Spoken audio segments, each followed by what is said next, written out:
I'm David Volk, a voice of the resistance. Today's post, I break my promise to you. I'm sorry, but my mental health just won't let me do this. Did you ever go into work and realize you didn't really want to be there? Ever? Again and again and again? That's the way I feel about my decision to undertake a project so crazy that I knew there was a chance it would damage my mental health, and that's why you haven't heard from me in so long on my Poke Fun at Project 2025 project.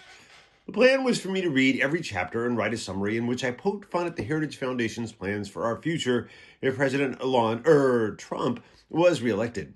The truth is, I just don't want to be doing this. The whole idea of Project 2025 disgusts me, and I can't believe this is going to be what the foreseeable future is going to look like.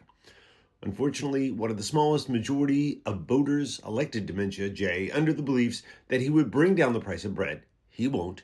He would lower taxes by raising tariffs. Your taxes might go down, but only because you're making less. Everything costs more, and depending on what industry you're in, you may not have a job. Also, under the mistaken belief he would deport illegals, further driving up the price of food because there won't be anybody to pick our crops. That he would reform our healthcare system. You know, reform is such a funny word.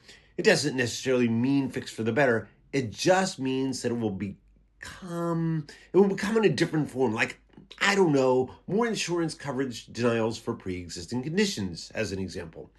And that he wouldn't tax Social Security's benefits, because it's difficult to tax something that doesn't exist anymore. I thought it fell on me to tell you what's coming, even though Project 2025 put it out in the open the entire time so that you could read it, but many were too lazy to. I had planned to write a kind of what to expect when you're expecting the worst, where millions of people think it's going to be the best outcome, but it turns out to be anything but. For good or ill, I just don't have the intestinal fortitude to read the additional 300 or so more pages of this crap. I will continue to release audio versions of the chapters I've already done until I'm done, or Inauguration Day, whichever comes first. Who knows? I might be able to do humorous summaries of the chapter summaries on the Stop the Coup webpage, but that's all I have the heart for. I hope you can forgive me.